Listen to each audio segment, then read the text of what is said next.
What's going on, YouTubers? Once again, it's K-Stu the GOAT for Vernon Speak Sports. Got a few takeaways from the A-Day game, which just took place about an hour ago. Definitely looking at the quarterback battle, the running backs, and the linebackers. Hope you enjoyed this video.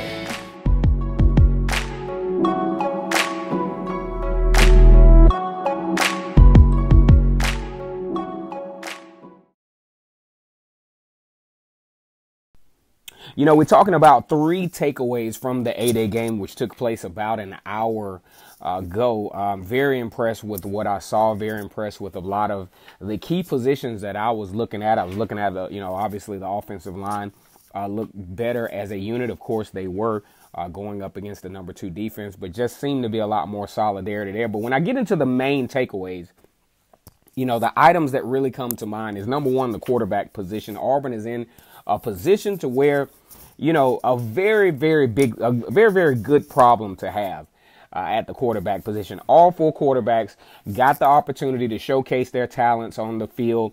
Cord Sandberg, when he first went out, you know, mostly running the football, handing it off and, accentuating the run game. Very impressed with his ability to throw the ball. He's kind of a change of pace kind of guy because he throws with his left hand. Also, you have Joey Gatewood, which really showed some nice arm strength. I would like to see a little bit more accuracy on the deep ball. But overall, Joey Gatewood, for the most part, having a very, very strong showing. And mind you, these are run-pass option quarterbacks. They weren't able to go live with running the ball, so we still don't know the extent of their effectiveness. Because as you know, when you're running a run-pass option, that gets the defenses off balance to where it creates passing lanes. So they really weren't throwing in the same trajectory that they will be able to when the run pass option really takes place. So, you know, and even Bo Nix, Bo Nix is just as good as advertised. The same command that he showed in high school definitely showed up on film today. He's very got great vision. Doesn't mind throwing across the shoulder. I was very impressed with a lot of the throws he made. Showed some nice speed on some run at pass option plays where the ball was kept. And I think that's just, you know, it just shows a lot of promise for him as a quarterback, and, you know, definitely has some opportunities to make some big things happen this fall. And then you look at Malik Willis. Malik Willis actually surprised me. His command was a lot different than I expected. He's a very skilled athlete, and I think, you know, even if he's given the job, Auburn definitely has a chance to do some magnificent things, because I believe, you know, when we look at Malik Willis, I think he has the most ingenuitive factor to where he can probably accentuate some of the skill of Nick Marshall and may even be a better passer. So we gotta really be fired up about this quarterback battle, because there's nothing but positivity is going to come out of this. Number 2, man, I really was impressed with some of the items that I saw within the run game. DJ Williams really impressed me. I see why now, late in his recruitment, he was a highly touted running back. I see why his stock and his value continued to go up. He has a lot of skills running the football. He attacks the line of scrimmage. You can tell he wants that physicality. He wants to be an every down kind of back. And you can tell he really wants to play a role in the running game this fall, man. Very impressed with DJ Williams. Harold Joyner, I was impressed with as well. He is just as good as advertised as well. Shows the versatility. He's very fast. He's a little tall, though. You know, I really see why Gus Malzahn and his staff really kind of is looking at him as a receiver as well, but runs the ball great nonetheless. And you can tell, you know, also Cam Martin didn't get a lot of touches today. That was kind of interesting.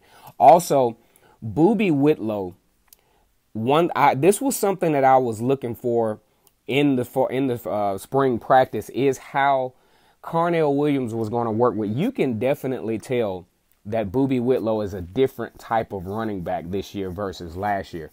I bet you the first day of practice, you know, I'm sure Carnell Williams studied film on Boobie Whitlow and his running style, and I bet you the first thing that Carnell Williams told Boobie Whitlow is, hey, look, man, that little kick step, and that you got to get rid of that.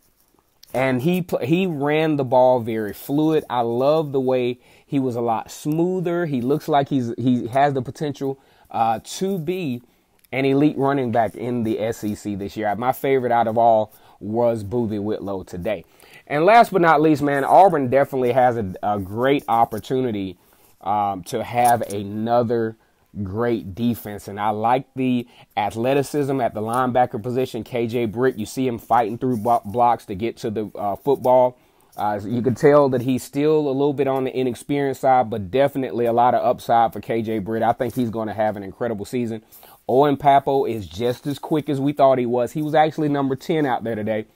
Looks a little undersized, but I'm pretty sure, he has a little bit more time over the summer to kind of get his weight up and start acclimating himself with the rigors of the SEC. Of course, Derek Brown, when he gets angry, he is absolutely dominant in that middle. Nick Cole showed something.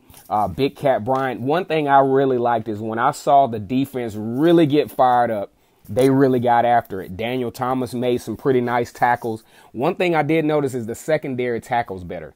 The secondary takes better angles. If you look at, there was one play early in the game where I was really impressed with how Christian Tutt, his angles are a lot better. You can tell that he's a lot more seasoned as a boundary cornerback. Noah Igbenogany was definitely in on some plays as well. So a lot of promise in this A-Day game. Very good reason to be casually optimistic going into this season. Very excited about the possibilities for the Auburn Tigers. Once again, it's K-Stu to go for Vernon Speaks Sports, mostly talking about Auburn football and the rest of the SEC. Like, comment, and subscribe to my channel, Vernon Speaks Sports Auburn War Eagle.